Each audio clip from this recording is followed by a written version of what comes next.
نحمده ونصلي على رسوله الكريم اما بعد فاعوذ بالله من الشيطان الرجيم بسم الله الرحمن الرحيم ان اول بيت وضع للناس للذي ببكة مباركا وهدى للعالمين صدق الله العظيم اللهم صل على محمد النبي الأمي وعلى آلہ واصحابہ وبارک وسلم۔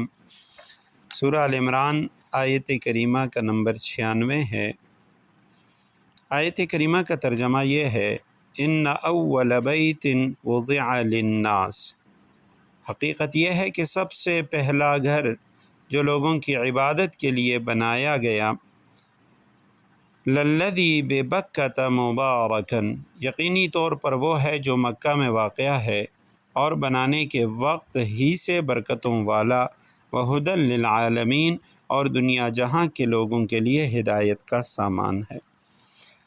گزشتہ کل بھی اسی آیت کریمہ پہ تھوڑی سی گفتگو ہوئی تھی اور اس میں تعمیر بیت اللہ، فضائل بیت اللہ اور اسی طرح بیت اللہ کی جو تعمیر کی تاریخ ہے مختصراً وہ میں نے عرض کی تھی۔ بعض حضرات نے خانہ کعبہ کی جو تعمیر ہوئی ہے اور 10 یا 11 مرتبہ تو اس کو اشعار کے اندر انہوں نے بند کیا ہے، جن میں ان تمام شخصیات کے نام ہیں جنہوں نے خانہ کعبہ کی تعمیر کی۔ تو وہ اشعار کچھ یوں ہیں: بنا بیت رب العرش عشر فخذہم ملائکۃ اللہ الکرام و آدم فشیس و ابراہیم ثم العمالق قصی قریش قبل ہذین جرہم وعبد الالہ بن الزبیر بنا کذا بناء لحجاج وہذا متمم بناہ مراد الخان سلطان عہدہ کسا تبع بیت الالہ فیخدم۔ ان اشعار کے اندر انہوں نے ان تمام شخصیات کا ذکر کیا ہے۔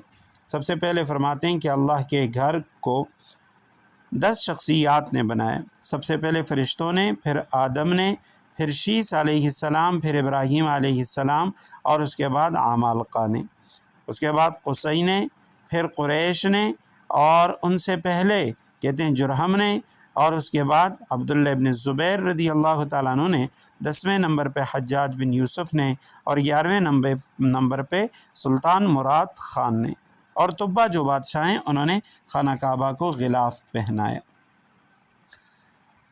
تو اللہ کا وہ پہلا گھر جس کو لوگوں کے لیے اللہ کی عبادت کے لیے بنایا گیا، ببکۃ مبارکن، وہ مکہ کے اندر ہے اور وہ بابرکت گھر ہے، وہاں برکتیں ہی برکتیں ہیں۔ تو یہ جو آیت کریمہ کا ٹکڑا ہے برکت والا ہے اور تمام عالمین کے لیے، پورے جہانوں کے لیے وہ ہدایت کا ذریعہ ہے۔ تو بیت اللہ کی جو برکات ہیں وہ یعنی 2 طرح سے ہیں۔ بیت اللہ کا بابرکت ہونا، برکت کے معنی ہوتے ہیں بڑھنا، کسی چیز کا بڑھنا 2 طرح سے ہوتا ہے۔ ایک تو یہ ہے کہ وہ مقدار میں بڑھ جائے، دوسری یہ ہے کہ مقدار میں خاص اضافہ تو نہ ہو لیکن اس سے اتنے کام نکلیں جتنے کام عادتاً یعنی اس چیز سے نہیں نکلتے، تو اس کو یعنی معنوی طور پہ بھی زیادتی کہا جاتا ہے۔ تب بیت اللہ کا بابرکت ہونا ظاہری طور پر بھی ہے، معنوی طور پر بھی ہے۔ ظاہری طور پہ اس کی برکات کہ مکہ کے آس پاس اگر دیکھا جائے تو ریگستان ہے، بنجر زمین، لیکن اس کے باوجود اب مکہ میں ہر موسم میں ہر طرح کے پھل، ہر طرح کی زندگی کی ضروریات وہ مہیا رہتی ہیں، اور صرف مکہ والوں کے لیے نہیں بلکہ دنیا جہاں سے آنے والے تمام لوگوں کے لیے کافی ہو جاتی ہیں۔ تو یہ ظاہری برکات ہیں۔ پھر اسی طرح آج کل کے لحاظ سے دیکھا جائے تو پورے مملکت عربیہ سعودیہ، اس کی پوری معیشت وہ حرمین شریفین کی برکت سے کھڑی ہیں۔ لاکھوں کی تعداد میں زائرین وہ حج کے لیے جاتے ہیں، عمروں کے لیے جاتے ہیں، ہر مہینے لاکھوں لوگ جا رہے ہیں۔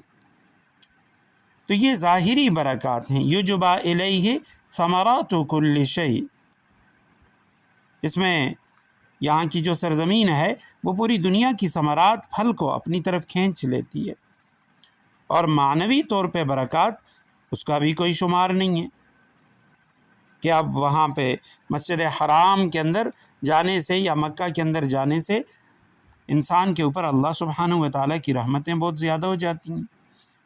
مسلم میں حضرت ابو ہریرہ رضی اللہ تعالیٰ عنہ کی روایت ہے، جو شخص وہاں جائے حج کے لیے اور جھگڑے سے اپنے آپ کو بچائے، بد زبانی سے بچائے، کسی قسم کا کوئی فساد نہ کرے، واپس یوں آتا ہے جیسے ابھی ماں کے پیٹ سے پیدا ہوا۔